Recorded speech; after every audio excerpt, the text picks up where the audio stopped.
नमस्कार साथियों, मैं मनीष भारती संस्कृति आईएएस प्लेटफॉर्म पर आप सभी का स्वागत करता हूं। साथियों, जो लोग भी दिल्ली में रहते हैं उनके लिए एक चौंकाने वाला रिपोर्ट आया है और जिसके अंतर्गत ये कहा गया है कि दिल्ली का जो पानी है वह अब पीने लायक नहीं है। ना सिर्फ पीने लायक है बल्कि वह जहर के जैसा है, जहर से कम भी नहीं है, क्योंकि दिल्ली के भूजल में नाइट्रेट की मात्रा सामान्य से 22 गुना ज्यादा पाया गया है। सामान्य से 22 गुना, ठीक आप समझ रहे हैं। तो ये हालत यहाँ पर बने हुए हैं। अब इसके अंतर्गत क्या क्या बातें की गई है, एनजीटी के समक्ष दरअसल एक रिपोर्ट को पेश किया गया है। उसके बाद इस बात को लेकर के चर्चा की जा रही है। अब दिल्ली में एक तरफ सोचिए कचरा का बहुत बुरा हालत है, इसके अलावा अनियंत्रित ट्रैफिक है, इसके अलावा पॉल्यूशन AQI देखेंगे तो बहुत ज्यादा खराब स्थिति में है और पानी की स्थिति भी बेहद खराब है। यानी कि धीरे धीरे दिल्ली शहर जो है वो आम शहरी के लिए रहने लायक नहीं हो रहा है और ये समस्या गहराता हुआ जा रहा है। आएंगे, विस्तार से चर्चा करेंगे। उससे पहले आपके लिए एक ऑफर है। न्यू ईयर ऑफर संस्कृति आईएएस के द्वारा दिया जा रहा है। यह ऑफर आपको 3 जनवरी 2026 तक वैलिड रहने वाला है। ऑफलाइन क्लासरूम कोर्सेज देखेंगे तो 20% तक ऑफ रहेगा और ऑनलाइन लाइव कोर्सेज देखेंगे तो अप टू 75% ऑफ और 10% एक्स्ट्रा भी डिस्काउंट आपको इसमें मिलेगा। दिल्ली और प्रयागराज संस्कृति आईएएस के दोनों केंद्रों पर यह सुविधा उपलब्ध है और यहाँ पर कॉन्टैक्ट डिटेल्स दिया गया है। इस पर कॉल करके या वेबसाइट पर विजिट करके संबंधित जानकारी को ठीक से समझिए और फिर अपने कोर्स में नामांकन आप ले सकते हैं। अब देखिए, दिल्ली को लेकर के जो बातें की गई है, जिसमें मुख्य रूप से अभी कहा गया है नाइट्रेट को लेकर के चर्चा, और कहा गया है कि ये स्लो पॉइजन है। हमको आपको पता भी नहीं चल रहा है हम लोगों को, लेकिन धीरे धीरे हम अपने मौत के करीब जाते जा रहे हैं, ये बात यहां पर कहा गया है।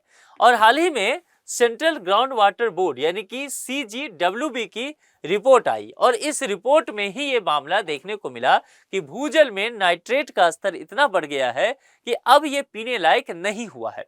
इस रिपोर्ट के अनुसार कहा गया है कि इसमें बहुत सारे सैंपल लिए गए और सैंपल जो लिया गया, वो जो टेस्ट किया गया, उसमें सैंपलों में 20% से अधिक में नाइट्रेट का स्तर सुरक्षित सीमा जो होता है वह 45 मिलीग्राम पर लीटर होता है। लेकिन यह पहुंच कहां तक गया है, जरा ध्यान दीजिए।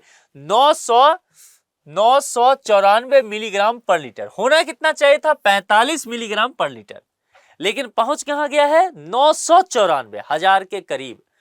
तो यही कहा जा रहा है कि ये परमिट लिमिट से इसका अगर देखा जाए तो तकरीबन 22 गुना ये हो जाता है।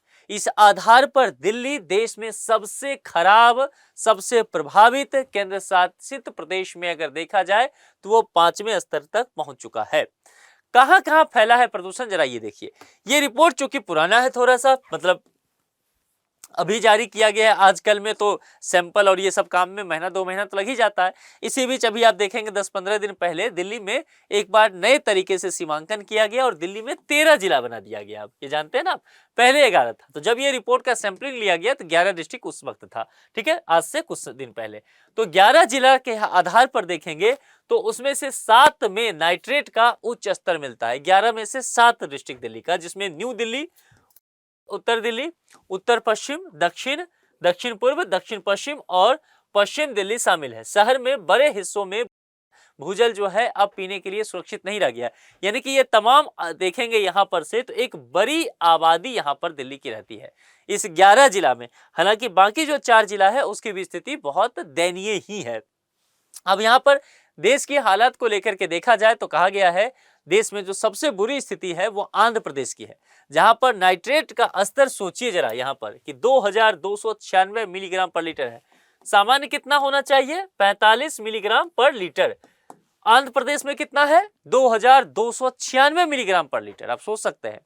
राजस्थान में सबसे ज्यादा सैंपल यानी कि तकरीबन 49.52%, यानी कि कह सकते हैं 50% सैंपल में सीमा से अधिक नाइट्रेट पाया गया। दिल्ली में 20% ये था, दिल्ली में 20.39%, जो इसे 8वें सबसे खराब स्थान पर रखता है। पूरे देश में प्रभावित जिलों की संख्या 2017 में जो इतना था वह 359 है। तो उम्मीद था कि आने वाले समय में सरकार इन सब चीजों पर एक्शन लेगी और धीरे धीरे स्थिति सुधरेगा, लेकिन स्थिति और ज्यादा खराब हुआ। 2017 में ये 359 था, 2023 में ये बढ़कर के 440 डिस्ट्रिक्ट तक पहुंच गया है। यानी कि तकरीबन देश भर के जो जितने डिस्ट्रिक्ट हैं उसमें से तकरीबन आधे डिस्ट्रिक्ट में पानी पीने के लायक स्थिति नहीं है। हम सब जानते हैं कि भारत जो है वह मानसून का एक जगह है, एक पसंदीदा जगह होता है। आमतौर पर क्या होता है, मानसून पानी की गुणवत्ता में सुधार लाता है, लेकिन नाइट्रेट के मामले में इसका उल्टा असर देखने को मिल रहा है। बारिश के बाद क्या होता है कि खेतों में जो उर्वरक है और पशु का अपशिष्ट जो है वह भूजल में घुल जाता है, और भूजल में घुलने के बाद रिपोर्ट में जो बताया गया है कि मानसून से पहले जो 30 से 31% सैंपल खराब थे, जबकि बाद में यह आंकड़ा जो है 32% तक चला गया। यानी कि अगर खेती होता है तो खेती में उर्वरक तो केमिकल्स का यूज होता ही है, अपशिष्ट है पशुओं का, तो अब वो खेतों में है, फसल में है, बारिश हुआ तो वो केमिकल जो है उस पानी में मिला और मिलते हुए भूजल में चला गया, और वहां से नदी तालाब जो हर जगह भूजल में गया, हम उसी को पी रहे हैं। तो ये मानसून में वैसे पानी की गुणवत्ता सुधारनी चाहिए, लेकिन चूंकि खेतों में उर्वरक का इस्तेमाल हो रहा है, इस वजह से देखा जाए तो मानसून और भी ज्यादा संकट लेकर के आ रहा है। तो यहां पर एक बार देखिए, जो ये रिपोर्ट आया है CGWD का, उसमें नाइट्रेट को लेकर के बात किया गया है। 22 गुना अधिक है, 45 होना चाहिए, 994 दिल्ली में है, दिल्ली के लगभग 7 डिस्ट्रिक्ट में है। मानसून से स्थिति और खराब होने की बात कही जा रही है, लेकिन सबसे महत्वपूर्ण बात है कि इसका असर क्या पड़ेगा। अगर असर की बात करेंगे तो दो आधार पर देखें, जो शिशु हैं, बच्चों हैं, उनमें ब्लू बेबी सिंड्रोम हो सकता है। ब्लू बेबी सिंड्रोम में होता है कि इस बीमारी में शिशुओं के शरीर में ऑक्सीजन की कमी हो जाती है, और ऑक्सीजन की कमी अगर बॉडी में, बच्चों की बॉडी में होगा तो सांस लेने में तुरंत समस्या होने लग जाएगी, इससे उनकी मृत्यु भी हो सकता है। तो कुल मिलाकर के ये बच्चों के लिए बेहद खतरनाक माना जाता है।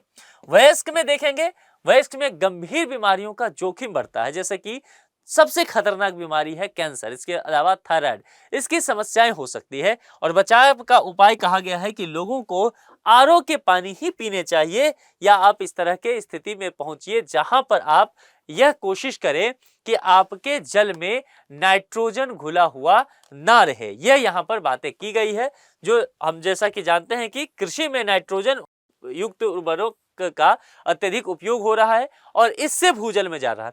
तो आप जो एक तो भूजल पीना बंद कर दीजिए, दूसरी बात जो भी पानी आप पी रहे हैं यह जरूर तय किया जाए कि वह आरओ का हो। यहाँ पर जो एक एक्सपर्ट कह रही है, पर्यावरण एक्सपर्ट जो है, उनका कहना है कि यह एक गंभीर लेकिन चुपके से फैलता स्वास्थ्य संकट है। शिशु, इसके अलावा जो गर्भवती महिलाएं हैं और कमजोर लोग जिनका इम्यूनिटी पावर बहुत वीक है, ऐसे लाखों लोग हैं जिन पर यह ज्यादा असर पड़ रहा है। इसके अलावा बहुत सारे लोग आज भी हमारे देश के हैं जो अपने पीने के पानी के लिए भूजल पर निर्भर हैं, इसीलिए यह समस्या और ज्यादा खतरनाक है।